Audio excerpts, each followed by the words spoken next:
Y la verdad es que, bueno, de Goya, la verdad es que es prácticamente inabordable, es muy difícil poder intentar abarcar todo lo que es, en el fondo, su genio creativo, ¿ya?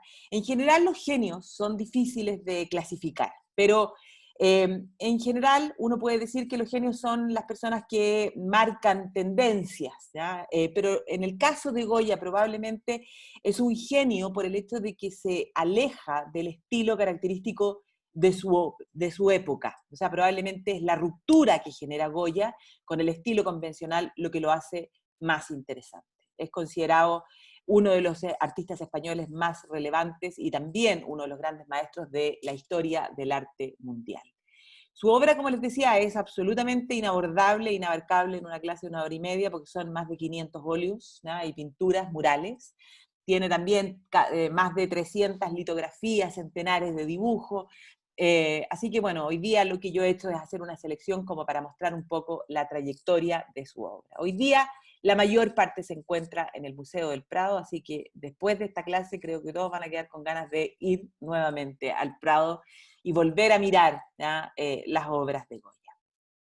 Aquí lo vemos a él, ¿ya? En uno de sus autorretratos probablemente más extraños, ¿ya? Está vestido de una manera bastante atrevida, ¿ya? Para la época, pero aquí nos deja claro, en el fondo, parte de lo que va a significar Goya. Y hay un hispanista británico, ¿ya? Que la verdad lo definió de una manera que creo que resume bastante bien, ¿ya? A este personaje que para muchos es, en el fondo es un genio loco, ¿ya?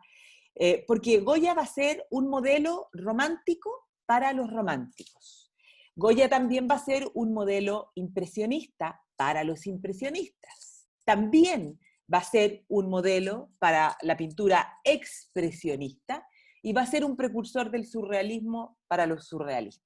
Entonces, la verdad es que uno puede encontrar todo en la obra de Goya y por eso se adelanta a su tiempo, ¿ya? Y como les decía, este es probablemente uno de los retratos más enigmáticos que existen de Goya. Se muestra al pintor, él mismo se muestra ahí trabajando, vestido, como les decía, con excentricidad, con elegancia, pero este autorretrato tiene un detalle que es importante y que va a ser en el fondo su hijo, Javier Goya, el único que sobrevive de todos sus hijos, el que nos da la clave, ¿ya? De este retrato por ese sombrero de Goya.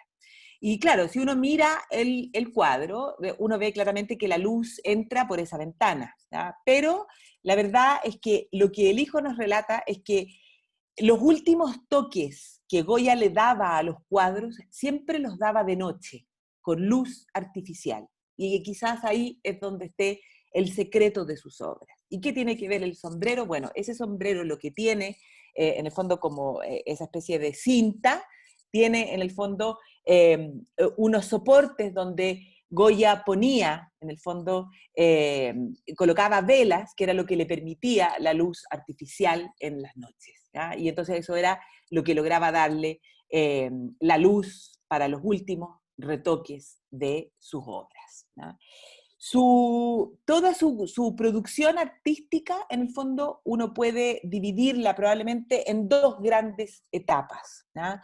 Y eso se ve claramente reflejado si uno analiza dos de sus cuadros, ¿ya? Que pueden reflejar perfectamente bien los cambios que se producen a lo largo de su vida y de su obra. Y uno puede decir que hay una época clara y hay una época oscura.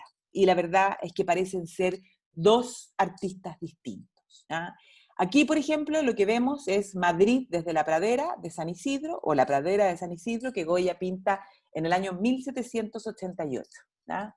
Es la festividad de San Isidro, es un cuadro catalogado como impresionista, con una pincelada suelta.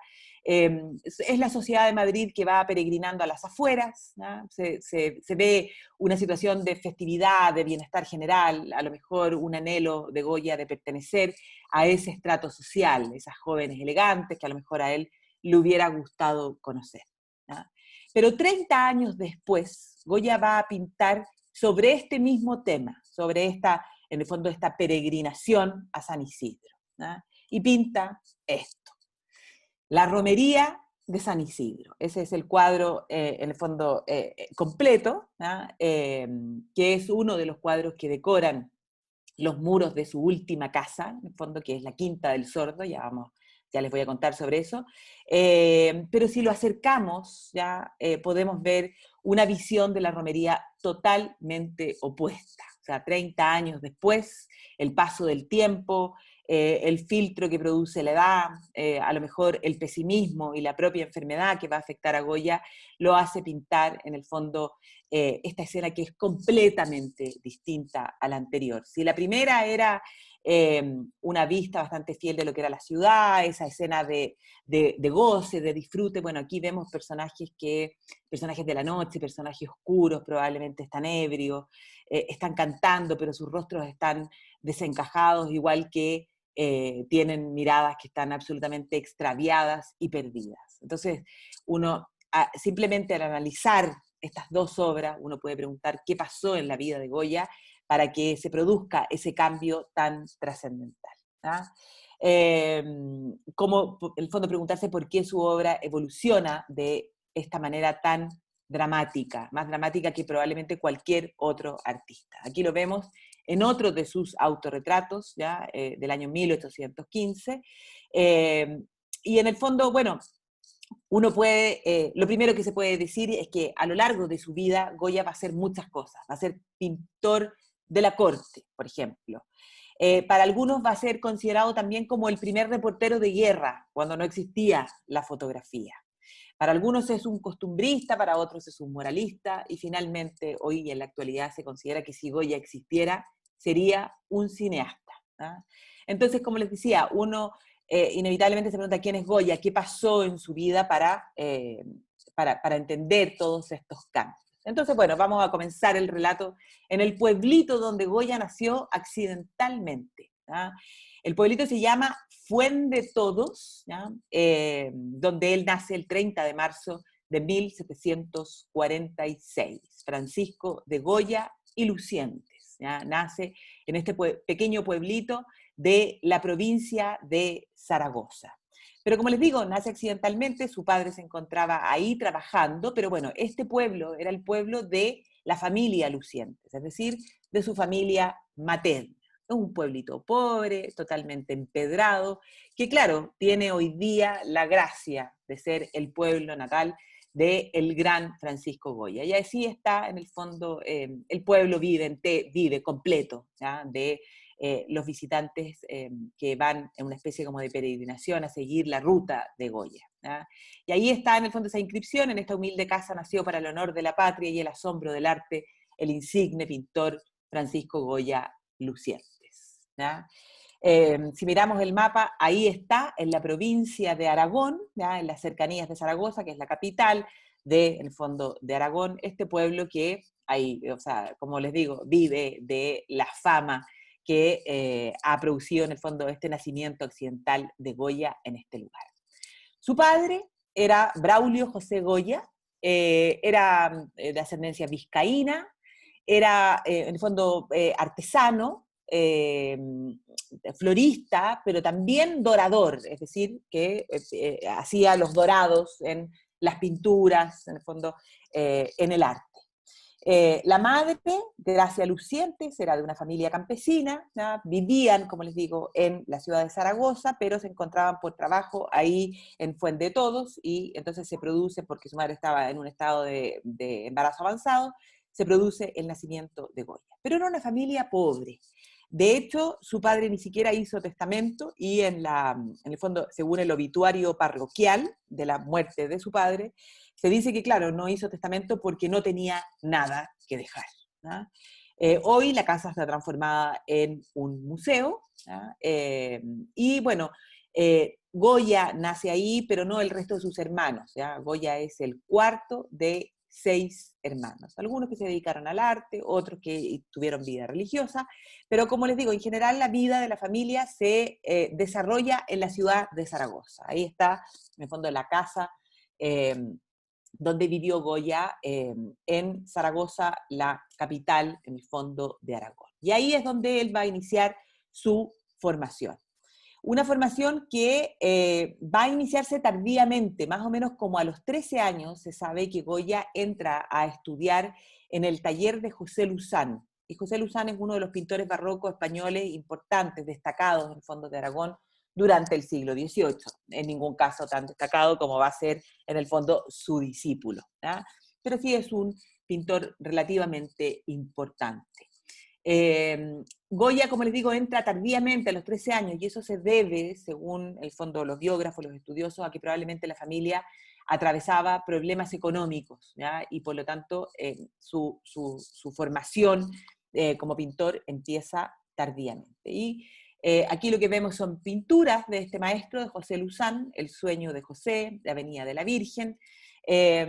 Por lo tanto, queda claro que Luzán lo introduce, en el fondo, a Goya en el final del periodo barroco, ¿ya? Que este es el momento que se está viviendo en España en aquel momento, ¿ya? Se ha producido ya el ocaso del gran siglo de oro español, ¿ya?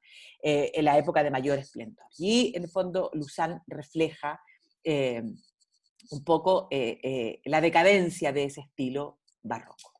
Pero la ciudad de Zaragoza a Goya poco a poco le empieza a quedar pequeña y él quiere, en el fondo, aprender, quiere acercarse a la corte.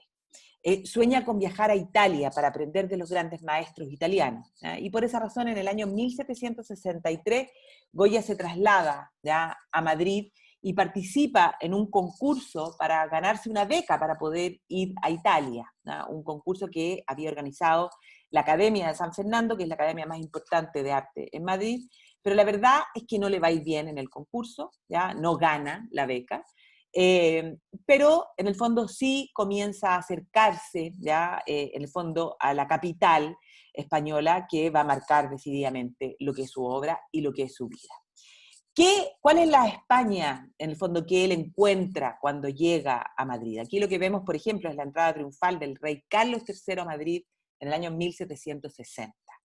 Pero ¿qué es lo que él encuentra? En el fondo hay que entender que España ha vivido una época de crisis, una época de una larga guerra de sucesión por la corona española, y como les decía, en el fondo este periodo marca el ocaso de lo que había sido el Gran Imperio Español, bueno, que surge ya desde la figura de los reyes católicos, pero que tiene como grandes personajes a Carlos V y su hijo Felipe II.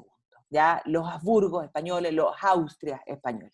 Sin embargo, tras ellos va a venir o se va a iniciar, ¿ya?, la decadencia, pero paralelamente al periodo que en España se conoce como el siglo de oro español, con grandes personajes en la literatura, ya basta con mencionar a Cervantes, con grandes personajes en la pintura, como por ejemplo de Velázquez, pero que en términos de, en el fondo, del reinado de estos Habsburgos, se comienza a hablar de los Austrias o de los Habsburgos menores, con la figura de Felipe III, Felipe IV y Carlos II. Y con Carlos II, efectivamente, comienza a surgir, digámoslo así, el mito de esta decadencia española, ¿ya? El hecho de que a este rey se le conoce como Carlos el Hechizado, era enfermizo, estéril, va a morir sin descendencia y con ello va a generar una grave crisis sucesoria, ¿ya? Hay algunos historiadores que defienden el reinado de Carlos el Hechizado, pero la verdad es que muestra en el fondo un poco las consecuencias de lo que había sido la política endogámica de los Austrias, de los Habsburgo en general, de casarse entre ellos mismos y efectivamente, a pesar de todos los intentos, a pesar de las dos esposas que tuvo, María Luisa de Orleans y Mariana de Neuburgo, Carlos II no tiene un heredero y muere en octubre del año 1700, generando, como les digo, esta grave crisis sucesoria. Porque él va a hacer un testamento y va a dejar el trono español en manos de un sobrino, Felipe de Anjou, ¿ya?, que en el fondo era, que era nieto, ¿ya?, a su vez, del rey Luis XIV de Francia y de la hermana mayor de Carlos II, que era la infanta María Teresa de Austria, ¿ya? Y eso significa, por lo tanto, el desembarco, digámoslo así, de un Borbón en la corte española. Y los Borbón representaban, en el fondo, el auge del absolutismo. Este Felipe de Anjou va a ser coronado, va a ser proclamado como rey rápidamente por Luis XIV en Versalles, pero se genera en el fondo esta guerra de sucesión española entre el bando borbónico y el bando austracista, ¿ya? Y se genera también una especie, podríamos decir, de guerra civil al interior de España, representada por el hecho de que Castilla estaba a favor, en el fondo, del bando borbónico, pero Aragón, ¿ya? En el fondo, la tierra natal de Goya, en búsqueda de resguardar lo que habían sido sus privilegios, sus fueros, va a apoyar al bando austracista, evitando, en el fondo, que un Borbón, este representante de la monarquía absoluta, en el fondo, ocupara el trono español. Pero finalmente va a ser Felipe V, el Borbón, el que ocupa el trono español, y efectivamente va a ser un reinado muy largo, de 45 años, pero donde va a tomar medidas centralizadoras, ¿ya? Va a eliminar parte de, en el fondo, estas prerrogativas que tenía Aragón, que tenía Cataluña, ¿no? Y va a centralizar el poder. Pero, como les digo, después de 13 años de enfrentamiento, efectivamente se inicia el reinado de este hombre que también, que va a ser una característica de estos primeros Borbones, comienzan a tener serios problemas mentales, ¿ya? Depresiones cada vez mayores que comienzan a enloquecerlos, ¿ya? Su sucesor va a ser Fernando VI, ¿ya? Su hijo Fernando VI, que en el fondo, al igual que su padre, va a tener una concepción del poder absolutista, centralista. También este hombre, después de la muerte de su esposa María Luisa Gabriela de Saboya, va a enloquecer, va a tener horror y miedo de morir, va a, en el fondo, ver figuras que lo atormentaban, eh, y que, claro, hablan de una cierta decadencia, podríamos decir, de estos primeros Borbones españoles, ¿ya? Pero, como les digo, este siglo representa en España, así como en el resto de Europa, el auge del absolutismo, en el fondo, que comienza a marcar la tendencia de lo que va a ocurrir políticamente posteriormente. Luego va a venir la figura de Carlos III. ¿Ya? Carlos III es conocido como, para algunos, como el mejor rey que ha tenido España, que va a ser rey desde el año 1759 hasta 1788. Eh, También va a gobernar de una manera absoluta, pero la verdad es que va a hacer reformas económicas, sociales, y va a fomentar la educación. Y este va a ser el momento en el que Goya llega a Madrid, ¿ya? Bajo el reinado de este rey es cuando Goya se traslada a la capital.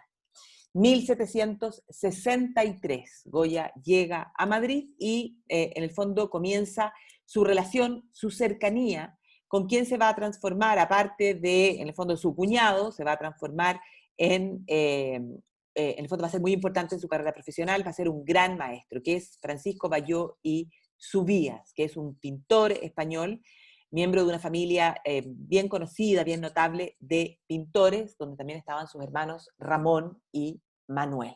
¿Ah? Goya, como les digo, se va a transformar en alumno de Bayó y va a comenzar a conocer con este maestro la iluminación, los brillos, ¿ya? Y el estilo más abocetado, en el fondo el boceto del estilo neoclásico. ¿Ya? Aquí tenemos una pintura de Bayó, que es la Sagrada Familia de 1776. Aquí tienen, por ejemplo, otra pintura del maestro, que es Santo Tomás de Aquino venciendo a los herejes. ¿Ya? Y bueno, Goya va a trabajar con él durante 5 años, y durante esos 5 años va a seguir luchando y va a seguir insistiendo para conseguir una beca para poder realizar el ansiado viaje a Italia. Pero siempre tiene resultados negativos en el fondo y no consigue esa beca. Y eso es lo que finalmente lo va a decidir a irse solo, por sus propios medios.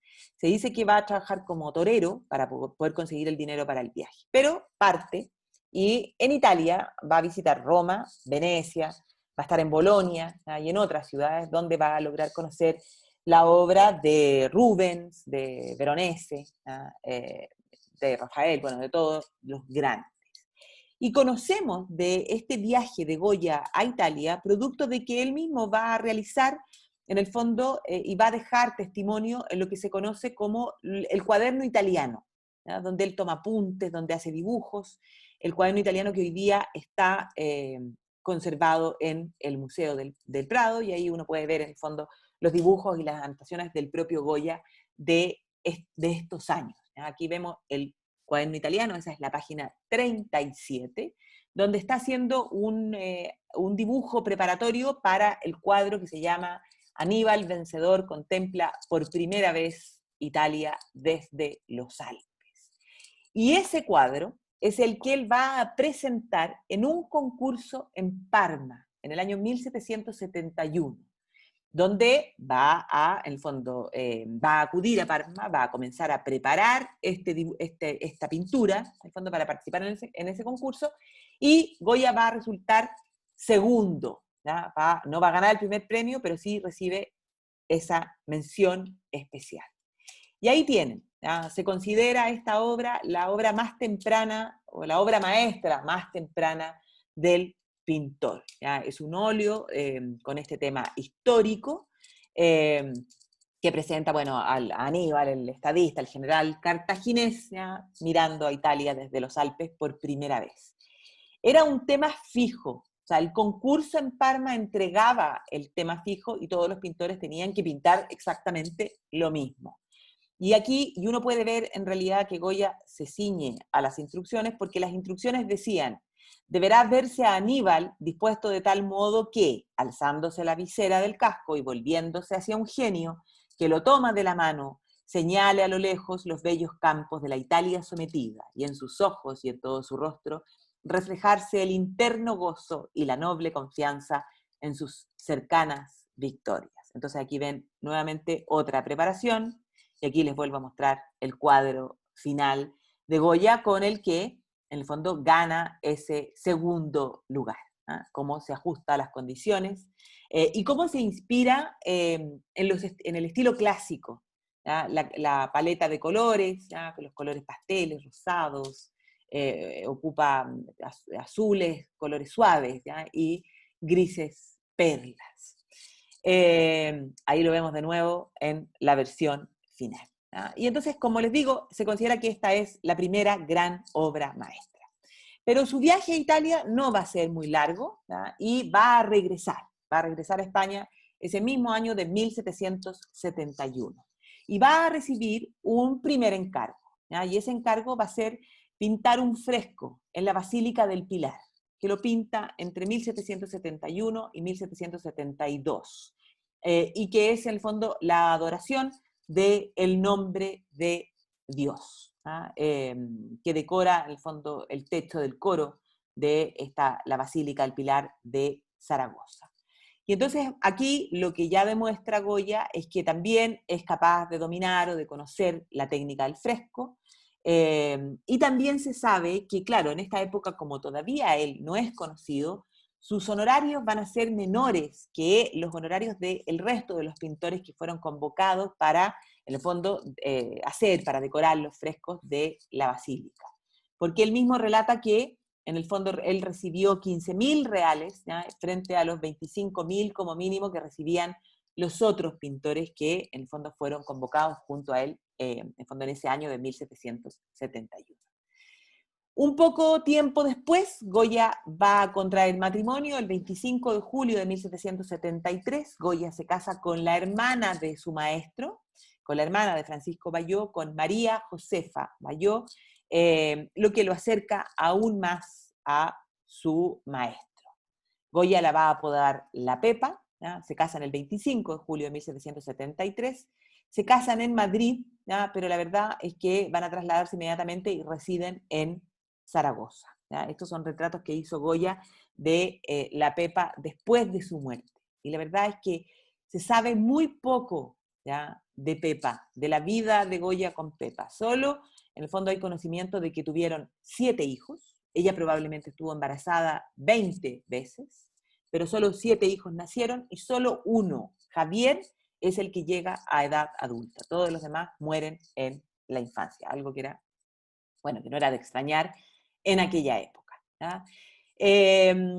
Como les digo, viven en Zaragoza, pero en el año 1775, de acuerdo a lo que él mismo cuenta en este cuaderno italiano que él sigue escribiendo por largo tiempo, va a emprender un viaje a Madrid, se va a trasladar nuevamente a la capital y va a comenzar una etapa que lo va a llevar, en el fondo, al ascenso social, a transformarse en un pintor real, en un pintor de la corte, y que, en el fondo, hacerlo un hombre conocido. ¿Ya? Se dice que Goya era famoso, o sea, a Goya lo saludaban en la calle, así, buenos días, don Francisco.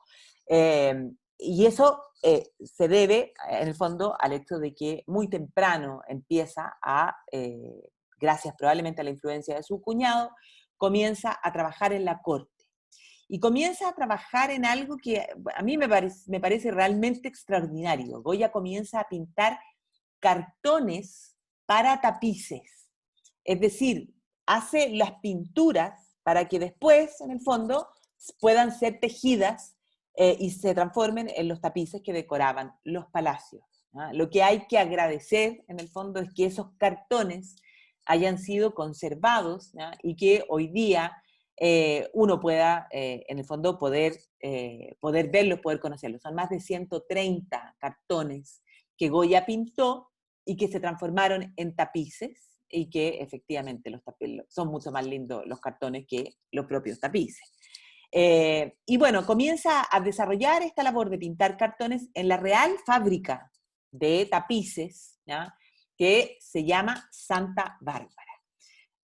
Una fábrica, en el fondo, que había sido creada anteriormente, en tiempos del propio Felipe V, o sea, esta es una idea que trae, en el fondo, de esta corte francesa, el primero de los Borbones el que inaugura esta fábrica de tapices, pero va a ser Carlos III y un pintor extranjero, un pintor checo, Antonio Rafael Mengs, ¿ya? Quienes le van a dar auge a esta idea de los tapices, de la fabricación de tapices, que en este momento alcanza su época más brillante, ¿ya? Y que efectivamente va a permitirle a Goya acercarse a la corte.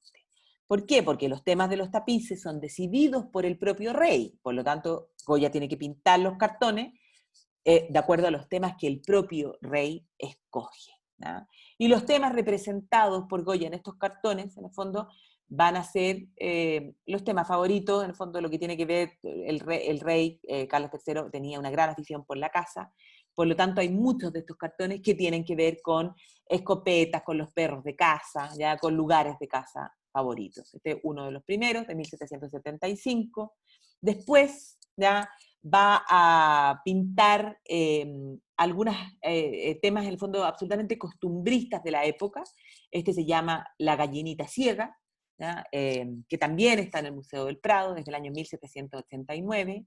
Hay que pensar que Goya trabaja alrededor de 18 años para esta Real Fábrica de Tapices de Santa Bárbara. Entonces, la obra es absolutamente extensa. También, ¿ya? En esta época de luz, ¿ya? De Goya, pinta esta danza a la orilla del río Manzanares, que estaba diseñado en el fondo para un tejido que se encuentra o que se iba a ubicar en el comedor, ¿ya? Del Palacio de El Pardo. Y aquí, bueno, ya se comienza a vislumbrar la pincelada rápida, hay colores cálidos, vibrantes, ¿ya? Lo que para algunos, como les digo, dicen Goya es, para los impresionistas, Goya es uno de los primeros impresionistas.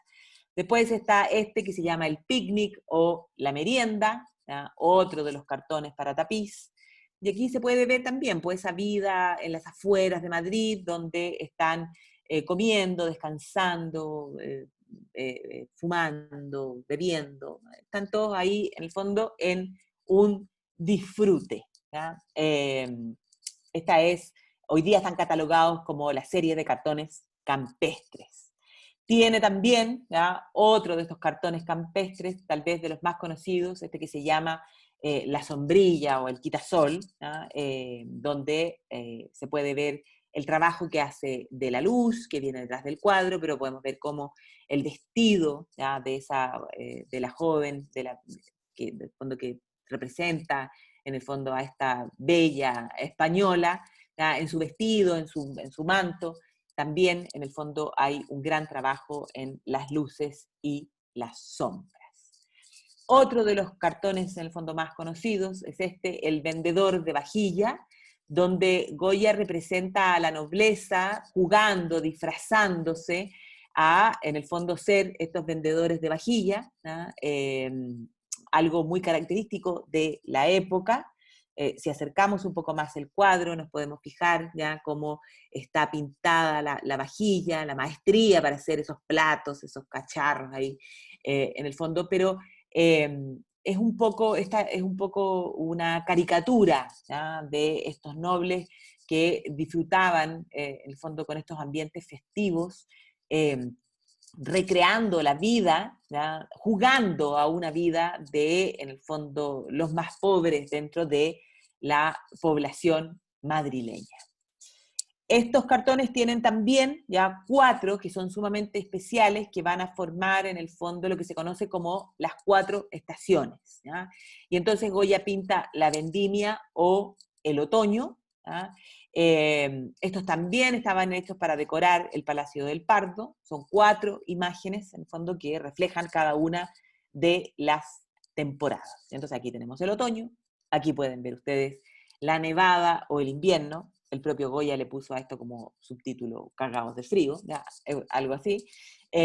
Pero claro, efectivamente refleja como a distintos tipos, ya, de, en el fondo, dentro de la sociedad española de aquella época, que, claro, se ve que están efectivamente muertos de frío. La primavera, ¿ya?, hoy día, que oficialmente se inicia la primavera, así la pinta ya a estas mujeres recogiendo flores o las floreras, ¿ya?, o la primavera. Y ahí se ve detrás a un hombre que está haciendo así, como que va a asustar a esta niña que está recibiendo la flor, o sea, le va a hacer como una broma.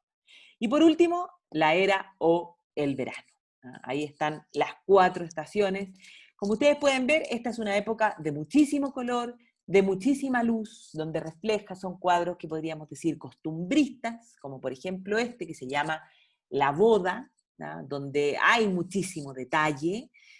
Aquí, por ejemplo, ese puente es lo que corta un poco la luz que entra, que viene detrás, pero refleja a distintos tipos de la sociedad de aquella época. Pero el tema que está detrás de esto es como una especie de crítica de los matrimonios desiguales, de los matrimonios arreglados, que eran fuertemente criticados en la época de la Ilustración. Y eso demuestra que Goya comienza a ser poco a poco, en el fondo, un seguidor de las ideas ilustradas, en un admirador, ¿ya?, de los ilustrados y de las críticas que hacían de la sociedad de aquella época.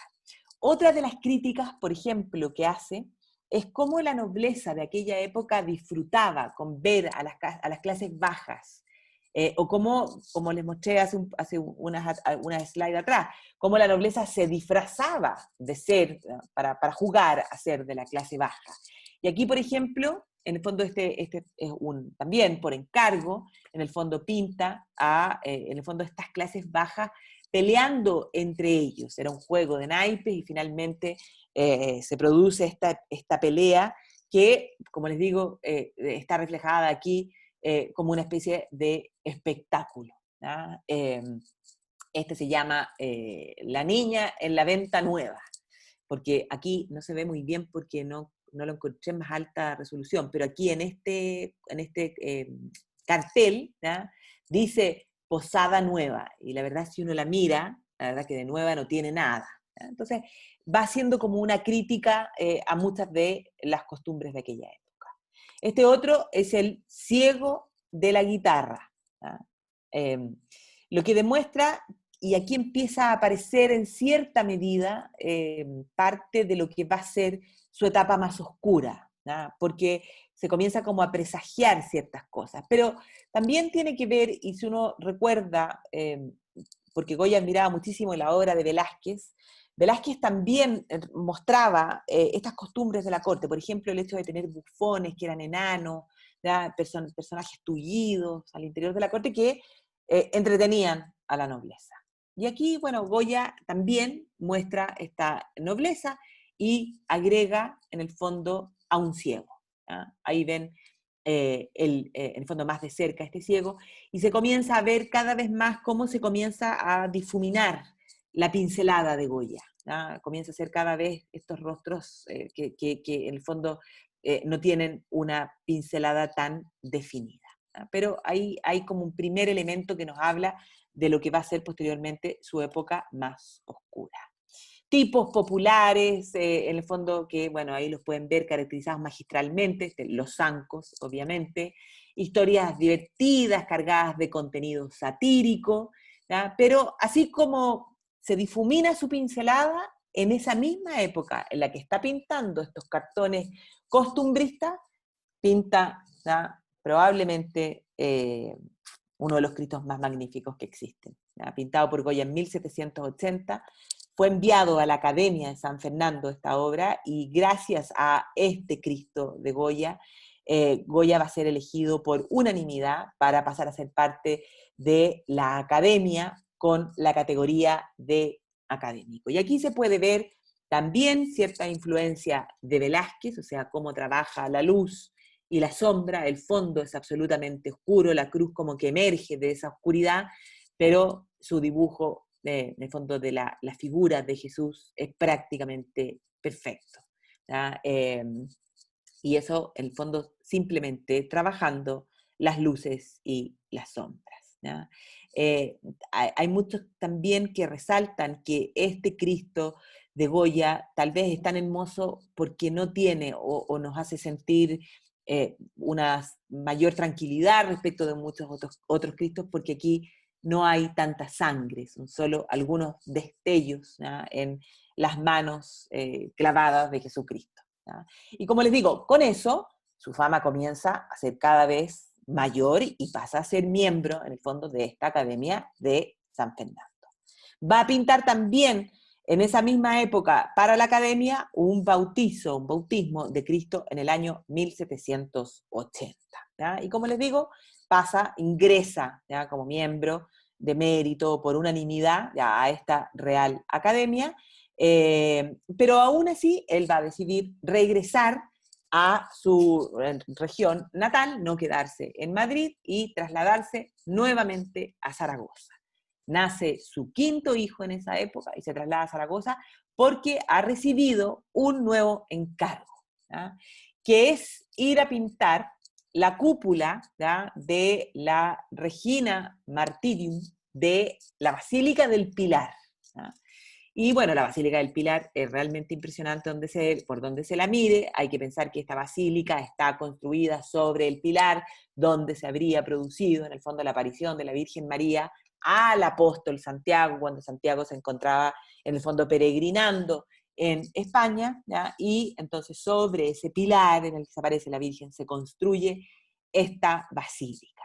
Y Goya va a ser llamado a pintar una de las cúpulas, que la va a pintar, se dice que en solo 44 días, ¿no? Pero no le va a ir bien porque va a recibir muchísimas críticas. La cúpula de Goya no gustó. Su estilo difuminado, vivaz, demasiado colorido, ¿ya?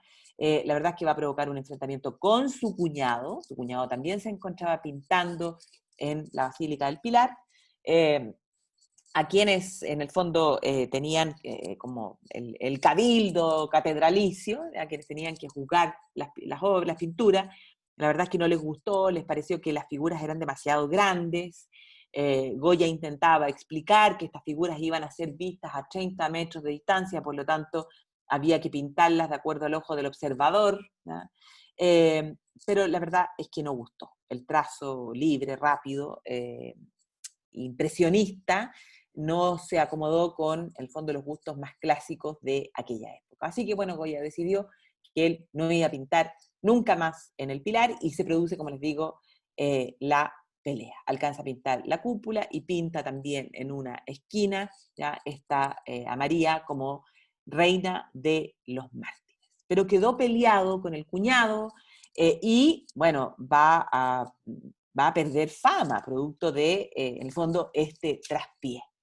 Pero rápidamente va a lograr recuperar el honor, su honor de artista, porque va a recibir un encargo del conde Florida Blanca, ¿ya?, que va a ser además uno de los ministros del rey. Y este ministro de Estado, en el fondo, le va a pedir un cuadro para otra basílica, ¿ya? Que es la Basílica de San Francisco, y le pide que pinte la predicación de San Bernardino de Siena, ¿ya? Y efectivamente Goya se va a enfocar en este encargo y va a predicar a San Bernardino de Siena, predicando frente a la figura del rey Alfonso V de Aragón, ¿ya? Y entonces, bueno, con este encargo de un ministro del rey, efectivamente logra recuperar, en el fondo, esta fama que había perdido, este traspié que le ocurre en la Basílica del Pilar. Y entonces, estando en Madrid, producto de este encargo del ministro, es que va a conocer, ¿ya? Y, en el fondo, a una importante familia, los duques de Osuna, de quien se va a transformar en grandes amigos, en el fondo grandes amigos de Goya, y con ello Goya va a iniciar su faceta como retratista, ¿ya? Y aquí los vemos, por ejemplo, al duque de Goya, la duquesa, al duque de Osuna y la duquesa de Osuna, en este cuadro que va a marcar un hito en la carrera de Goya. Es del año 1788. ¿Ya? Estos duques de Osuna son los Telles, Girón y Pacheco, una familia muy importante desde la época de la dinastía de los Trastámara, de Enrique IV, de Isabel II. En el fondo, esta era una de las familias más importantes, en el fondo, dentro de toda la corte. Y así los pinta a los 4 niños, ¿ya? Una belleza. Miren a este que está aquí, que tiene como un palito, ¿ya? Haciendo como las veces del caballito. Aquí está el más chiquitito sobre este cojín, ¿ya? Aquí un pequeño carruaje de juguete, y va a seguir pintando a esta familia a lo largo de toda su vida. Y eso, bueno, se nota que los pinta con dulzura, con cariño, fruto de la estrecha relación que va a tener con ellos. Y eso, bueno, lo va a acercar poco a poco a la corte y al propio rey, ¿ya? Pero comienzan a producirse cambios políticos importantes, ¿ya? Carlos III muere ese mismo año de 1788 y entonces asume el trono su hijo Carlos IV. Y entonces cuando asume Carlos IV, termina la historia de esta especie de reformismo ilustrado que había sido, como les decía, Carlos III es considerado por muchos uno de los mejores reyes que ha tenido España. Y viene rápidamente el estallido de la Revolución Francesa, que en el fondo va a arrastrar al país a un ciclo revolucionario y a una reacción que va a marcar todo el siglo siguiente, ¿ya? Con la figura, como les digo, de este rey Carlos IV, que reina desde 1788 hasta la crisis, en el fondo, de 1808. A poco de asumir el trono, estalla la Revolución Francesa, la falta de carácter de este rey, el poderío que va a tener su valido, ¿ya? Su especie de primer ministro, que es Manuel Godoy, que se decía además que era el amante de la reina, de María Luisa de Parma. La verdad es que hace que, bueno, este rey pase a ser sumamente criticado, y bueno, la Revolución Francesa efectivamente va a marcar su reinado, y se va a producir el cambio. O sea, las ideas de la Ilustración habían traído aires de renovación, como yo les decía, el propio Goya era un ilustrado, pero para el monarca, para la nobleza, comienzan a sentir temor del resultado de, en el fondo, donde desencadenan todas estas ideas de los ilustrados y intentan cerrarse a esta influencia de la Revolución Francesa, tratar de evitar cualquier contagio revolucionario, un férreo control de las fronteras y una estricta censura, ¿ya? Lo que no va a evitar que efectivamente posteriormente se produzca la crisis de 1808. Pero la relación de Goya con el nuevo rey va a transformarse en una relación estrecha. Y Goya va a ser nombrado pintor de cámara en abril de 1789. Y aquí lo ven, Goya lo pinta con traje de cazador, a todos estos reyes les gustaba mucho la caza, y pinta también al perrito, ¿ya? Y si ustedes se fijan en el collar del perro, Goya firma el cuadro, ¿ya? Y en el collar del perrito es donde dice Goya, ¿ya? Pinta también a María Luisa de Parma, que como les digo, ella es la que yo les decía que se decía que era amante del valido, de Manuel Godoy. Ella no era, al parecer, demasiado inteligente, ni tampoco muy bella. Y entonces hay algunos que dicen que Goya los pinta un poco como una cierta caricatura, el exagerado del tocado, donde no resalta ningún rasgo que fuera muy atractivo, pero la verdad es que no, es un cuadro bastante realista, al parecer, de lo que era María Luisa de Parma. Luego, en el año 1793, ¿ya?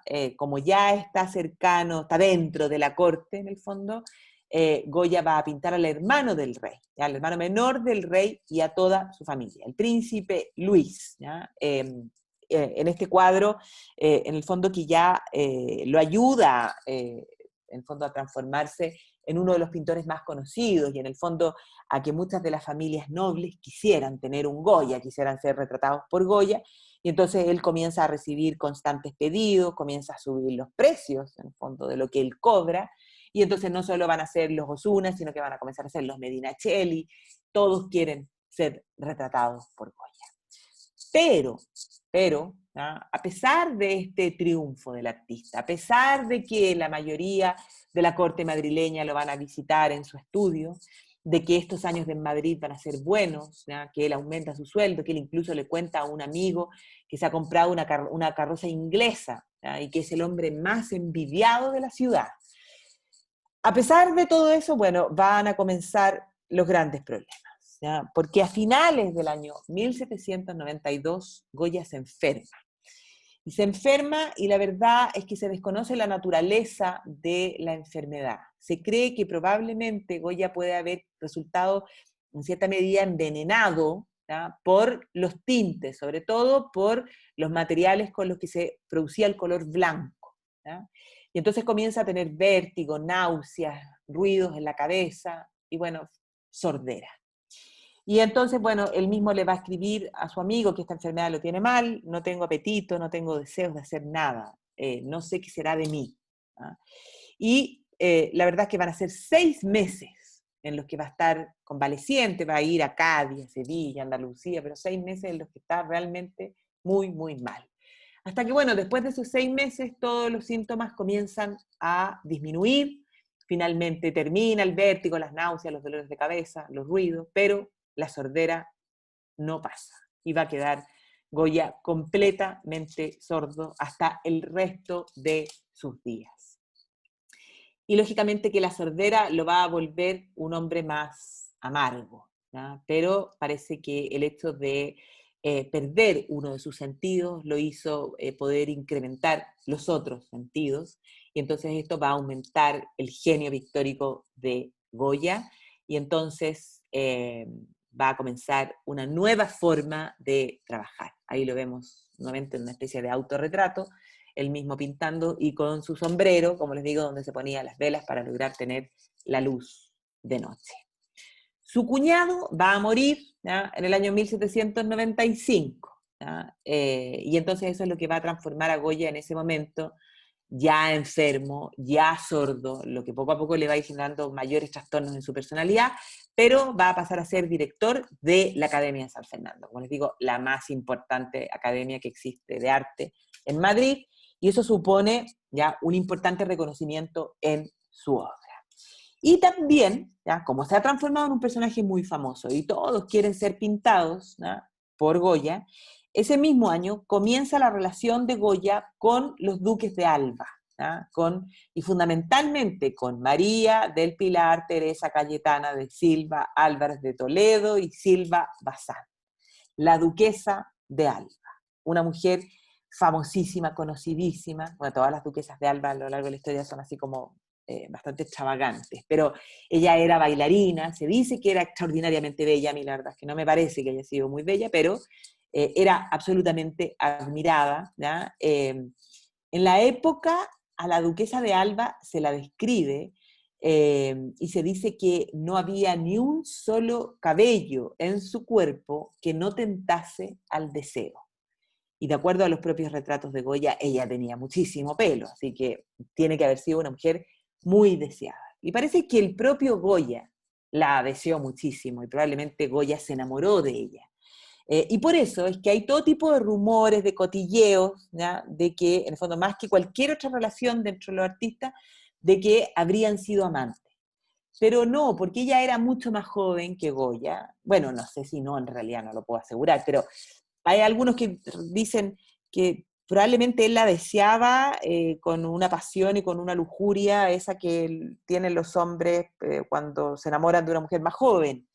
Pero no hay forma, no hay ninguna prueba de que efectivamente hayan sido amantes. Lo que sí es que probablemente ella se dejó retratar y él la retrató muchísimas veces y bueno, con muchísima intimidad. ¿Ya? Aquí, por ejemplo, está la duquesa de Alba y una beata, ¿ah? 1795.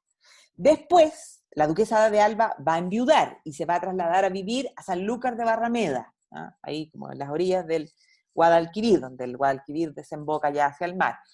Eh, y Goya la acompaña. Entonces, claro, uno podría decir, bueno, si Goya se fue con ella a Sanlúcar de Barrameda, a lo mejor tenían algo. Y, como les digo, la va a retratar en escenas de intimidad. Por ejemplo, ahí peinándose, ¿no? Su frondosa cabellera. Luego, algunas pinturas de ella, acuarelas, en el fondo que está donde está, desnuda. Pero como decía, Goya era mucho mayor que ella. Pero ella también se va a transformar en un personaje protagonista de lo que se conoce como los caprichos. ¿Ya?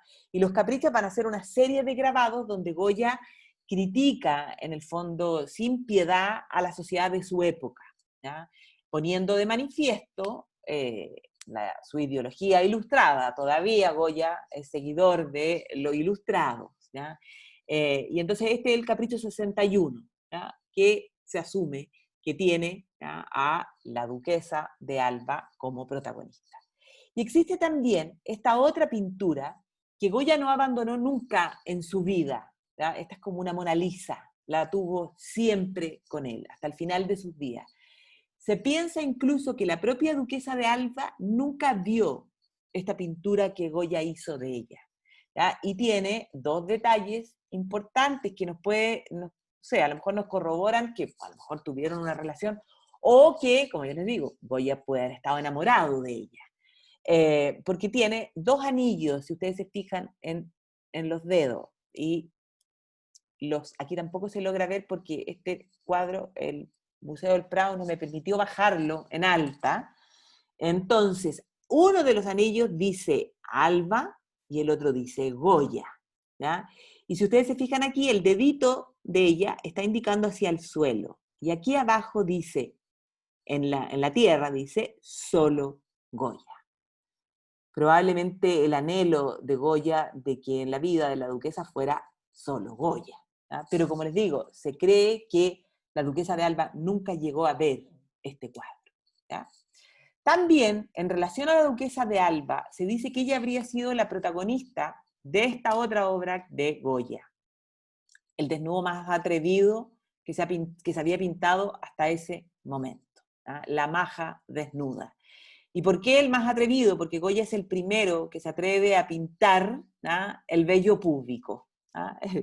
Y la verdad es que es un cuadro que representa a una mujer absolutamente rebosante de vida, ¿ah?, de sensualidad. Miren los cachetitos que están sonrojados. Y claro, en una posición absolutamente sugerente. Se cree que no es la duquesa de Alba, pudiera haber cierto parecido por el pelo, pero no podría haber sido la duquesa de Alba porque se calcula que en ese momento la duquesa de Alba ya tenía como 40 años y ya estaba enferma de tuberculosis, por lo tanto, poco probable que haya podido posar, ¿ya?, para Goya desnuda, sino que más bien se piensa que esta maja desnuda es la amante del valido, de Manuel Godoy, Pepita, ¿ah?, que Godoy contrata a Goya para que pinte parte de su intimidad, ¿ah? Pero la verdad es que no hay certeza. Y no solo la pinta desnuda, sino que también la pinta vestida, en la misma posición, entre 1800 y 1805. ¿Ah? De todas las cosas que he leído, hay muchos críticos que dicen que es más sensual vestida que desnuda. Se las muestro de nuevo. Ahí está desnuda, y ahí la ven en la misma posición, pero vestida. ¿Ah? Es, como les digo, de las obras más famosas que tiene Goya. 1798, o sea, en la misma época en la que está pintando, en la que se habla de su relación, en la que ha tenido supuestamente la relación con la duquesa de Alba, que pinta a esta mujer desnuda, eh, recibe un gran encargo, ¿ya? Y es pintar lo que se conoce como la Capilla Sixtina de Madrid, ¿ya? Que es la iglesia de San Antonio de la Florida, que tengo que ir, sí o sí, porque no la conozco, y la verdad es que después de conocer que existe una Sixtina, ¿ya? También en Madrid, yo creo que es algo absolutamente imperdible. ¿Y por qué? Porque, bueno, la sobriedad, la sencillez, uno podría mirar la iglesia de San Antonio y decir, bueno, la verdad es como poquita cosa la iglesia, ¿ya? Pero al interior, ¿ya? En el fondo, cede todo el protagonismo, ¿ya? A los frescos de Goya, en el fondo que están en la cúpula, ¿ya? Donde Goya representa los milagros, el milagro en el fondo de San Antonio de Padua, que el milagro se produce porque San Antonio de Padua, en el fondo, es transportado por los ángeles hasta Lisboa, y en Lisboa logra demostrar, en el fondo, que su padre no había sido el responsable de un asesinato en el cual se lo culpaba, ¿ya? Pero la gracia que tiene esta cúpula, ¿ya? Es como Goya representa a la gente común y corriente de Madrid presenciando este milagro, ¿ya? Se habla de, en el fondo se dice que tiene una técnica, yo no soy especialista en arte, pero que tiene una técnica avanzada, en el fondo una pincelada mucho más, cada vez más suelta, pero enérgica. Hay manchas de luz, de color, fuertes contrastes, ¿ya? Entre las distintas figuras, y por lo tanto se dice que esta es la obra cumbre de su pintura en murales. O sea, se cobra en el fondo la venganza de aquella otra en la Basílica del Pilar que no había gustado, ¿ya? Y bueno, son caras reales de gente común y corriente, muestra la fe del pueblo llano. Aquí no hay una idealización en esas caras, ¿ya? Ahí está un acercamiento en el fondo y un detalle de los frescos de esta obra. Ese mismo año, 1798, va a ser también otro excelente retrato para un amigo, un filósofo y economista que es Gaspar Melchor de Jovellanos, un político, un ilustrado español, en el fondo que era muy reconocido en su época. Y Goya hace, ¿ya? Ese magnífico retrato. Y viene la obra, en el fondo, que lo consagra como el pintor de la corte. En el año 1800, Goya pinta a Carlos IV y su familia. El contacto con la familia real había aumentado, ¿ya? Y llega a pintarlo. Y aquí, bueno, a ver, en primer lugar, uno puede decir que comienza a aparecer este Goya fotógrafo, porque la verdad los pinta tal cual son. ¿Ya? No hay adulación, no los va a halagar ni los va a embellecer. Y la verdad es que son todos bastante horrorosos, ¿no? O sea, no hay nada que decir. María Luisa de Parma, nada de buena moza. Después el rey tampoco. ¿No? Ni siquiera los niños son pintados, en el fondo, con mayor dulzura. Y tiene también, o se asemeja, a lo que es las Meninas de Velázquez, ¿ya? Porque hay un detalle importante. Él está pintando en la corte, en los salones del rey, igual como hizo Velázquez con las Meninas. No está pintando en un taller lleno de tarros y de pinturas y de cosas, sino que está en los salones decorados, ¿ya? Es el pintor de la corte. Y al igual, ¿ya? Vamos a ver, aquí hay un acercamiento para que vean, en el fondo, como les decía, no los embellece, ¿ya? Y no son nada de agraciados físicamente. Y además, el detalle que yo les decía, que cuando uno mira el cuadro en su totalidad, pasa bastante desapercibido, pero Goya, al igual que hizo Velázquez en Las Meninas, se pinta él en el cuadro. Ahí está, atrás, ¿ya? Está pintando a la familia, y de azul, ¿ya? Ahí con ese pelo extrañísimo, pinta a uno de los personajes más odiosos de toda la historia de España, que es el futuro Fernando VII. ¿Ya? En ese momento, el príncipe de Asturias. Pinta también, ¿ya? Ese mismo año, 1800, ¿ya? Este cuadro que es La Condesa de Chinchón, ¿ya? Que era la esposa oficial, en el fondo, del valido del rey de Manuel Godoy, está embarazada, ella, en el cuadro, y por esa razón es que lleva ese tocado que tiene unas espigas como un chigo verde, así como en alusión a la fecundidad. Se dice que este es probablemente el último de los cuadros de Goya que podría significar o que todavía puede ser visto como un remanso de paz, como dulce, tranquilo, hasta que comiencen a aparecer sus pinturas más oscuras. Porque claro, su vida ha cambiado, ha seguido su vida, ha llegado a las más altas esferas, en el fondo, de la que podía ascender un pintor, pero su vida cambió luego de su enfermedad, porque eh, se acabaron las conversaciones, se acabaron, o sea, la sordera en el fondo hizo que una parte del mundo dejara de ser conocida por Goya, pero comienzan a aparecer cosas que son producto probablemente de su propia mente, cosas que Goya deja que se liberen, y entonces comienza a alejarse de la labor de retratista de la corte y comienza a ser como descubridor, podríamos decir, descubridor de su propio interior. Y entonces comienza a aparecer el desequilibrio, la locura, el miedo, y quizás cuántas otras cosas estaban en la cabeza de Goya en ese momento. Y son obras pequeñas las primeras, él las va a llamar las obras de gabinete, ¿ya? Y entonces, por ejemplo, pinta en 1793 este Corral de Locos, que ya no tiene nada de idílico de los tapices, ¿ya? De los cartones para tapices, tampoco en el fondo de esos cuadros de la corte, sino que aquí hay locura, hay muchas cosas como ceremonias orgiásticas, eh, y en el fondo aquí podemos ver que hay dos locos, porque esto es un manicomio, ¿ya? Hay dos locos que están peleando y quien los resguarda les está pegando. Se ve atrás que hay una reja, ¿ya? Lo que nos habla de esa sensación de encierro, y por esa puerta enrejada entra la luz. Eh, si nos acercamos un poco en el cuadro, podemos ver las caras de cada uno de estos protagonistas que están absolutamente desencajados. Y lo más interesante es que el propio Goya dice que esto es así porque él lo ha presenciado, porque él ha visitado en Zaragoza el manicomio, porque sus tíos, ¿ya?, se habían vuelto locos, ¿ya? Y por lo tanto hay como una especie de crítica de que en el fondo los manicomios no eran ningún lugar para sanarse, sino que era como una especie de cárcel ahí para ir a dejar a, en el fondo, estos personajes que se habían vuelto locos, o sea, como un vertedero, un basurero de la degradación humana, ¿ya?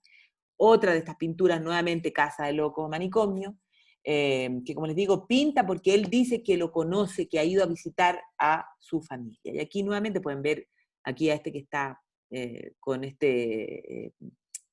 plumas, inevitablemente me hizo pensar en Celestino Córdoba. Después hay otro que está ocupando como una tiara papal, aquí. Después aquí hay dos hombres que están teniendo una cierta actividad sexual. Entonces, efectivamente hay un cambio que es radical, ¿ya?, en los temas, en los colores, en la forma de abordar, en el fondo, su propia pintura. Comienzan a aparecer también los temas de brujas. En la época se creía todavía en las brujas. Si Goya creía o no creía, bueno, no lo sabemos, pero sí estaba fascinado con las leyendas sobre las brujas, ¿ya? Para él probablemente era lo más representativo del mundo oscuro, ¿ya? Y entonces una de sus obras más famosas en el tema de las brujas va a ser El vuelo de brujos, de 1798, que se ve ahí a tres brujos que han logrado elevar a un personaje que le están insuflando vida, no sé, o a lo mejor lo están chupando. La verdad es que es difícil miren, ahí hay un acercamiento de estos brujos, con esas miradas, con esos ojos tan extraños, ¿ya? Entonces, en el fondo, lo que hay aquí también es él como defensor de este mundo ilustrado, en el fondo, nos está hablando en contra de las supersticiones y del oscurantismo que le toca vivir en su época, porque si ustedes se fijan, Aquí hay hombres, hay otros personajes en el cuadro que están tratando de evitar esta especie como de mal de ojo. Entonces hay uno que se está tapando la cara con esa tela, el otro está mirando para abajo y se está tapando los oídos, y agrega, en el fondo, en el cuadro, un burro. Y el burro, bueno, es el símbolo de la ignorancia, ¿ya? Y en el fondo probablemente lo que quiere decir a Goya es la ignorancia que asolaba a España en aquel minuto, ¿ya? Entonces los cuadros están llenos de elementos, ¿ya? Pero el tema de la brujería se va a transformar en un tema importante. Aquí otro más, este es un aquelarre, eh, otro de los pequeños cuadros que pinta entre 1797 y 1798. Aquí están las brujas, ¿ya? Está en el fondo, hay niños, ¿ya? Eh, y eso tiene que ver con que, bueno, se suponía, o sea, dentro de las leyendas, era que las brujas entregaban a los niños a otros brujos para tener más poder o incluso al diablo, ¿ya? Y entonces aquí podemos ver a estas brujas y eso probablemente explicaba o era una de las explicaciones, estas brujerías de por qué tantos niños se morían en edad tan joven. Como les dije, la propia esposa de Goya estuvo embarazada más de 20 veces, solo nacieron 7, pero de los 7 solo uno sobrevivió. Entonces nos habla como de la superstición de aquella época. Eh, Pinta también en esta época, además de los cuadros pequeños, ¿ya? Estos que tienen que ver con estas cosas más oscuras, con los locos, con las brujas, eh, estos caprichos, como yo les decía, que son 80 grabados del pintor, donde hace también una sátira de la época, sobre todo de la nobleza, del clero, de la forma en que la sociedad española educaba a sus hijos, los que se van a transformar en un adelanto de lo que es la sátira, algo que en España no existía, era algo que ya en Inglaterra estaba más desarrollado, pero la verdad es que en España no existía. Pero también estos caprichos son, en el fondo, y nos hablan de que Goya logra dominar también la técnica del grabado. Y aquí, por ejemplo, como les decía, comienza esta crítica a la sociedad española, y aquí se quebró el cántaro, se llama esto. Entonces, claro, aquí el niño chico quebró esta cuestión, y ¿qué es lo que hace la madre? Bueno, bajarle los pantalones y darle zapatazos, ¿ya? Entonces, la crítica a que, en el fondo, de la manera en la que se educaban a los niños durante aquella época. Después, por ejemplo, una crítica al clero, ¿ya? Porque aquí están estos tres monjes con unas caras extrañísimas, ¿sí? Que están tomando una sopa, y en el fondo esta sátira, este capricho se llama Están calientes. Lógicamente que haciendo alusión, ¿ya? A bueno, los desvíos sexuales que se daban dentro del clero. Después hay escenas esotéricas, hay sexo, hay prostitución, hay muestra violaciones, ¿ya? Habla también, hay algunos que hablan en el fondo de las miserias del amor, ¿ya? Y entonces que las mujeres las muestra como que no, las mujeres que no son fieles, los hombres que son indecentes, que tampoco son honorables, ¿ya? Entonces es toda una sátira por medio de la cual critica la sociedad de su época. Ahí está el Capricho 68, nuevamente una bruja, y la linda maestra. Y de los caprichos, probablemente el más conocido, el que tiene más sentido a lo que probablemente a él mismo le estaba pasando y a lo que estaba pasando en aquella época, es el capricho número 43, que se llama, que él mismo lo titula así, si ustedes se fijan aquí está, el sueño de la razón produce monstruos, ¿ya? Eh, que en el fondo puede ser resumen de la creencia en la razón, pero también la debilidad inherente de la razón. Y el propio Goya probablemente estaba en ese momento ya sufriendo de alucinaciones o esas especies de monstruos, esas pinturas oscuras, esos seres oscuros que se le aparecían. Esa serie de los caprichos Goya la hizo para venderla, pero la verdad le fue pésimo porque no vendió ni una, ¿no? O algunas pocas de las que se imprimieron. Pero en el fondo son más famosas hoy día que en la propia época de Goya. Durante ese tiempo, ¿ya? En el que ya nos comienza a aparecer el Goya oscuro, los primeros años, en el fondo, de ese siglo XIX, bueno, podríamos decir que fueron relativamente tranquilos, pero la cosa se va a poner cada vez más complicada. Goya se va a mantener muy atento a los acontecimientos políticos y, en el fondo, acontecimientos políticos que van a terminar por desencadenar en el año 1808, porque luego del ascenso al poder de Napoleón, en el fondo, va a venir una creciente dependencia de la política exterior española de Francia, en el fondo van a pasar a depender de Francia. Y el valido del rey Godoy va a firmar el Tratado de Fontainebleau en 1807, y por este acuerdo en el fondo se autorizaba la entrada y el establecimiento de las tropas francesas en España con el propósito de invadir Portugal, producto de que Portugal no había, en el fondo, respetado lo que había sido el bloqueo continental, prohibiendo el comercio de productos británicos con el continente europeo. Pero no solo va a pasar por España, sino que Napoleón va a invadir España.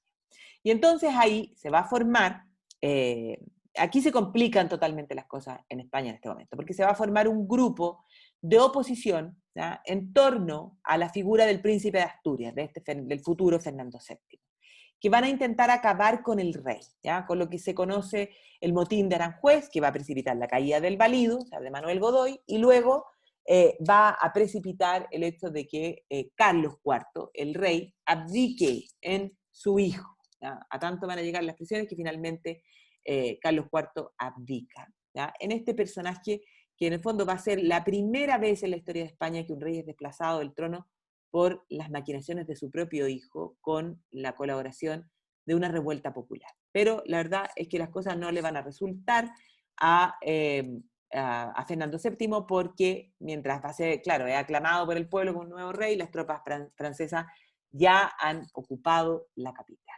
Y entonces cuando las tropas francesas han ocupado la capital, Napoleón llama a padre y a hijo a Bayona y los fuerza a abdicar. Las abdicaciones de Bayona son el 5 de mayo de 1808, por la que los Borbones ceden sus derechos a Napoleón. Y entonces Napoleón va a nombrar como rey de España a su hermano José I de España, el que es conocido como Pepe Botella, ¿ya?, pero la verdad es que esto va a desatar la guerra de independencia española, ¿ya? Un grave error va a cometer Napoleón, porque no se esperaba con que iba a surgir un sentimiento patriótico español que iba a dar la guerra por defender, en el fondo, a su propio rey, ¿ya? Y entonces, bueno, esto para Goya va a comenzar a significar un grave dilema interno, ¿ya? En primer lugar, porque, bueno, sus opiniones liberales lo acercaban a los partidarios de los franceses, pero la verdad, el hecho de que Napoleón se hubiera coronado emperador, en el fondo, entendiendo como que eso era un retroceso en estas ideas. Después, el hecho de ver el patriotismo del pueblo que luchaba en contra de los franceses, bueno, va a llevar a Goya a, al comienzo, a no saber qué posición ocupar. Pero comienza a pintar una serie de 82 grabados que se llaman Los desastres de la guerra, entre 1810 y 1815. Y esto es porque Goya comienza a ver que la guerra en contra de Napoleón, la guerra por parte de los españoles en contra de Napoleón,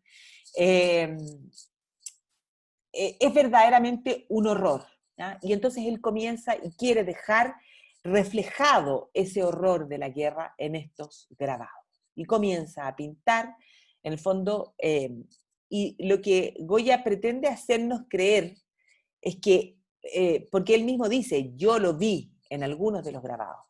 Es difícil pensar que Goya haya estado viendo todos estos acontecimientos. En esa época ya tenía 62, 64 años, estaba sordo, probablemente no, o sea, no escuchó ningún disparo ni ningún enfrentamiento, pero pinta, en el fondo, diciendo yo estuve ahí, yo lo vi. Y nos comienza a mostrar, por ejemplo, a estas aguerridas mujeres españolas que han salido a defender su nación. Piensen que esta está con un brazo, ¿ya?, apuñalando al francés, y en el otro brazo tiene a su hijo colgando, ¿ya? Y entonces muestra a esta guerra de liberación, una especie como de máquina bélica de los españoles que lograron vencer a la máquina bélica más importante de Europa en aquel momento, que era Francia. Y entonces Goya se transforma, como les decía al comienzo, en una especie de el primer corresponsal de guerra. ¿Ah? En una época que no existía la fotografía, Goya no era corresponsal, pero nos pretende dejar ese testimonio. Hoy día nosotros estamos muy acostumbrados a ver fotos de las guerras, de los bombardeos, se ha normalizado, pero en esta época eso no existía. ¿Ya? Va a ser, podemos decir, recién en la guerra de Crimea, en 1853-1856, cuando tengamos por primera vez a un reportero de guerra que va a fotografiar la guerra y que tampoco va a fotografiar los enfrentamientos, fotografía a las tropas, porque imagínense lo que van a hacer las máquinas para tomar fotos en aquel momento. Pero Goya con sus grabados intenta mostrarnos esto, y nos muestra cosas terribles, mutilaciones de cuerpo, ahí hay manos cortadas, hay en el fondo un niño muerto que tiene la cabeza doblada, o sea, realmente terrible, muestra, ven aquí la brutalidad, la barbarie al desmembrar cuerpos, en fondo por parte de los franceses, violaciones, ejecuciones, o sea, la verdad es que muestra en el fondo todo lo que es el horror de una guerra. ¿Ah? Y por eso es que es el padre de todos los fotógrafos de guerra que existen en el mundo, los fusilamientos. ¿Ah? Y también, aparte de esta serie de los grabados de los desastres de la guerra, va a pintar el coloso, ¿ah?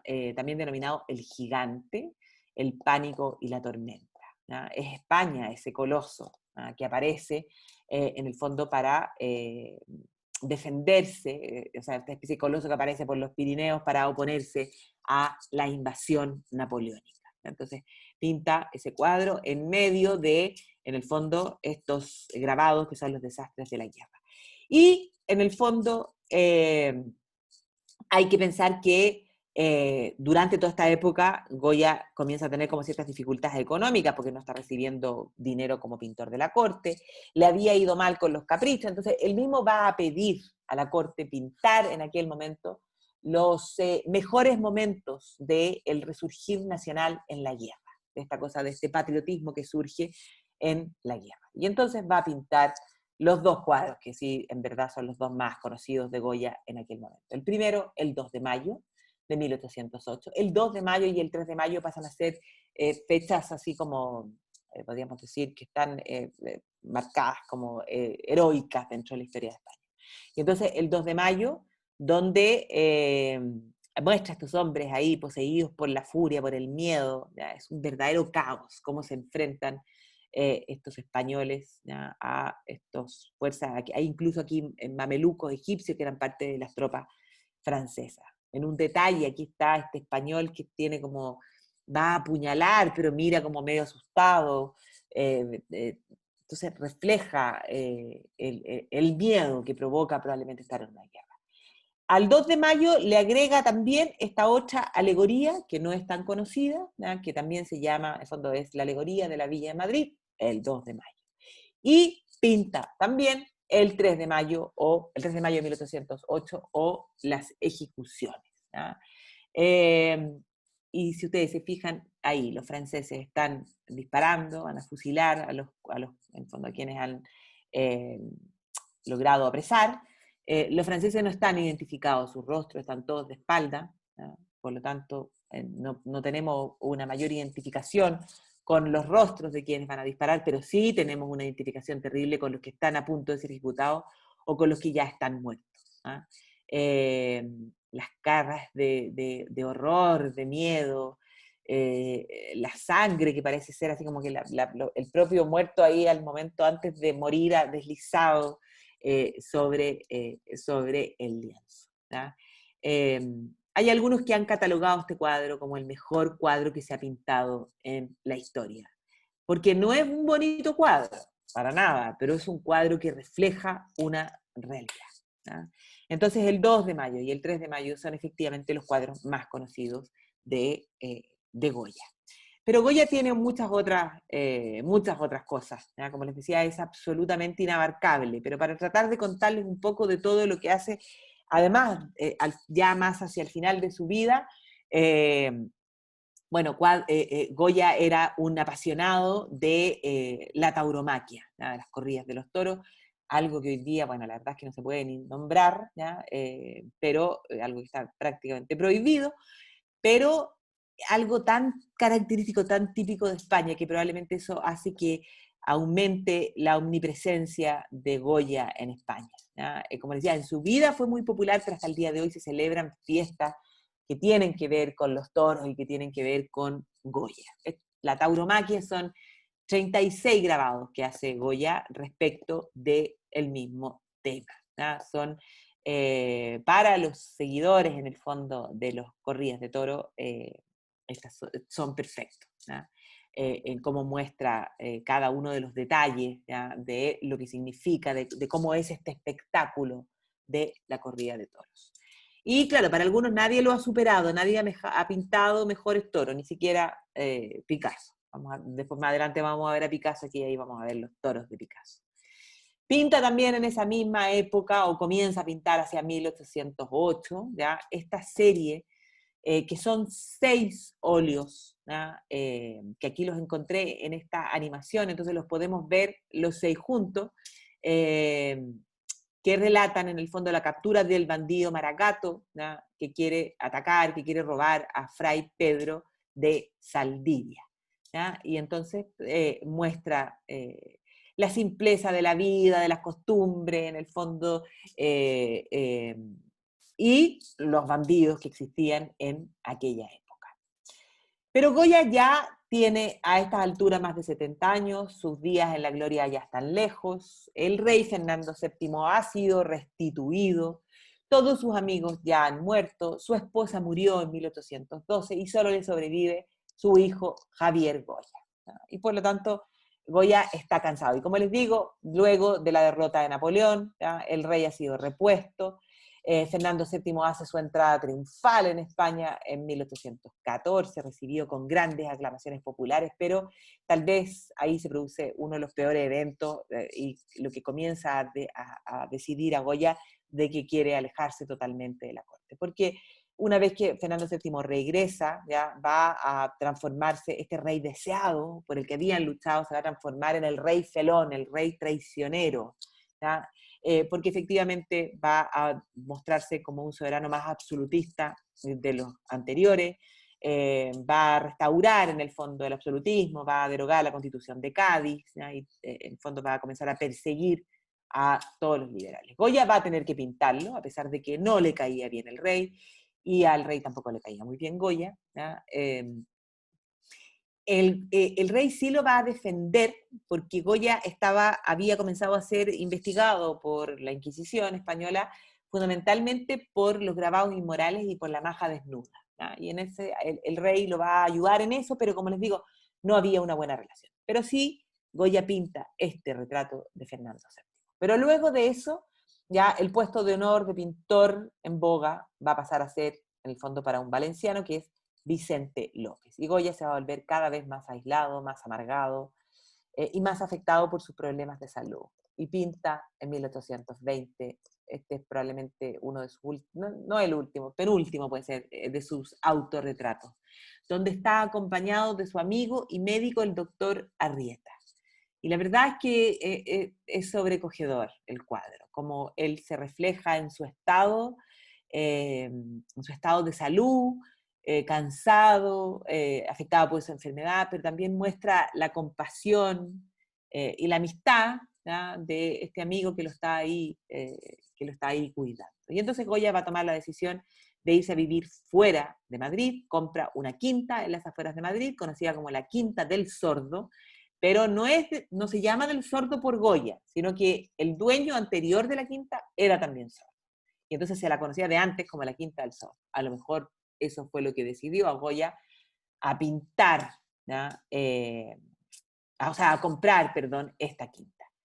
Y aquí, ¿ya? En esa quinta, bueno, Goya logra impresionarnos nuevamente, porque va a decorar las paredes de la Quinta, con su obra más aterradora, más sobrecogedora, ¿ah? Que son las pinturas negras. ¿Ah?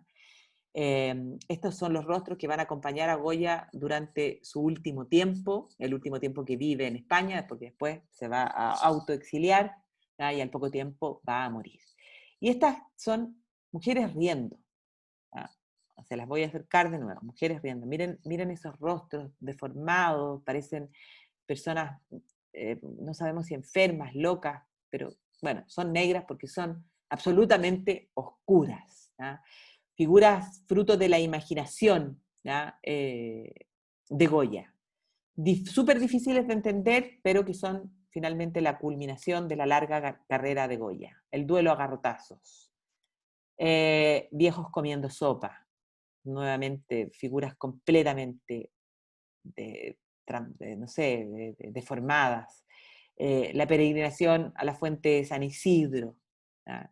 Al comienzo, ¿se acuerdan que les mostraba las obras del comienzo y del final? Aquí están las últimas pinturas, que son las pinturas negras, que, como les digo, estaban pintadas, las pintó sobre yeso en las paredes de la Quinta del Sordo, por lo tanto se han transformado en una especie de pesadilla para los conservadores de estas obras que hoy día están todas en el Prado.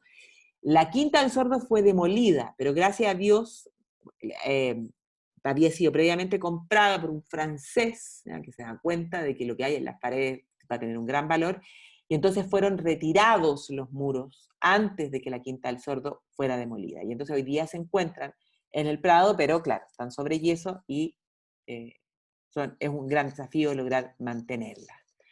No, la verdad no hay mayores explicaciones, ni narrativa, ni qué es lo que quiere decir, ¿ah? Pero aquí hay brujas, hay aquelarres, hay peregrinaciones, hay ancianos deformes, hay sacerdotes, aquí hay gente que está gritando, cantando, ¿ya? Pero son producto de la sordera de Goya. Goya no escucha, no sabemos lo que están cantando. Y una de las más aterradoras, uno podría decir que Goya dio rienda suelta a sus propios monstruos, ¿ya? No se censuró para nada, ¿ya?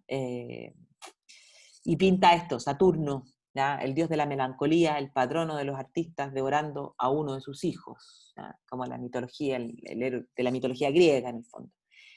Y aquí se estaban comiendo a un hijo, hay hambre y desesperación, pero miren los ojos, está afectado por el horror de sus acciones, ¿ya?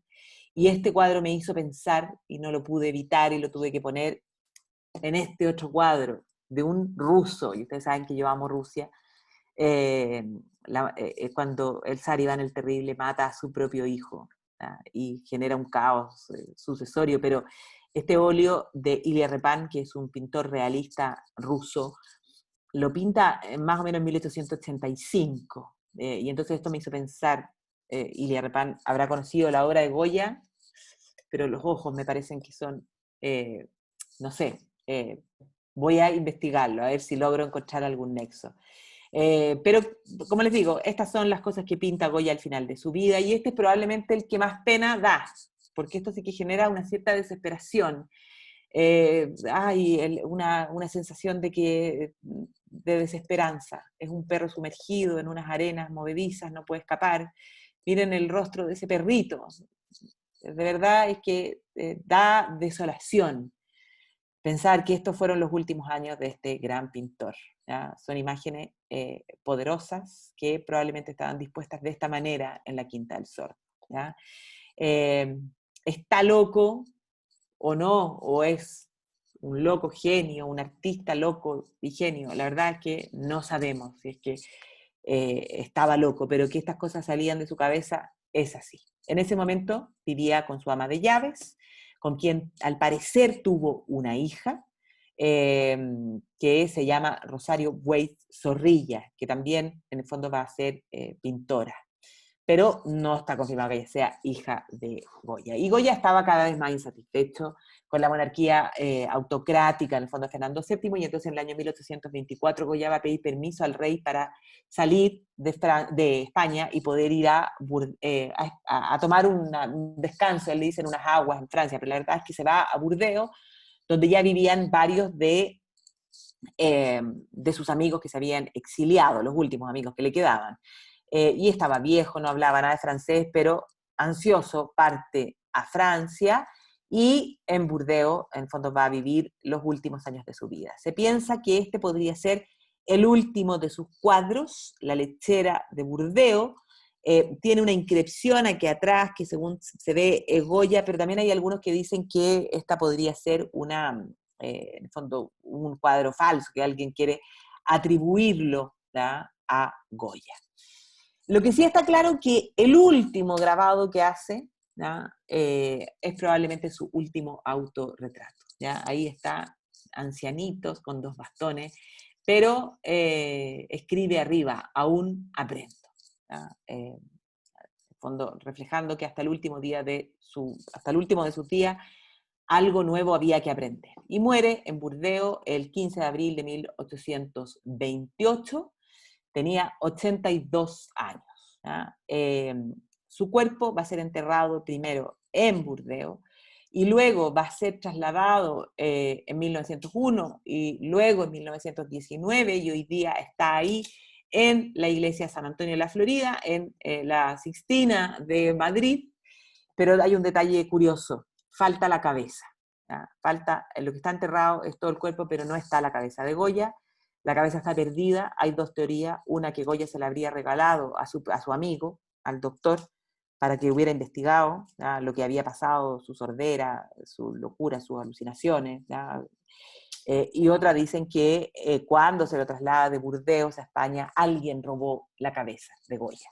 ¿Dónde está la cabeza de Goya? No lo sabemos, ojalá algún día aparezca, pero bueno, hoy día ahí está el busto de Goya, símbolo de los premios Goya, el premio más importante que se entrega, ¿ya?, hoy día en las artes visuales en España. Y por eso les decía, los creadores del premio Goya han asegurado que eligieron a Goya como el más grande de los artistas españoles, porque si Goya viviera hoy día, Goya sería un cinematógrafo, o sea, sin ninguna duda. Así que bueno, llegamos al final. Yo siempre trato cuando termino de hacer como un breve resumen, ¿ya?, de lo que he hablado, pero hoy día la verdad es que es imposible poder resumir qué es lo que es Goya. ¿Ya? Como les decía al comienzo, para muchos Goya es todo. ¿Ya? Impresionista, surrealista, es fotógrafo, es cinematógrafo, es todo. Es difícil de encapsular probablemente porque como los genios, ¿ah?, y como la gran mayoría de los genios, como lo vamos a ver la próxima semana también, trata de abordar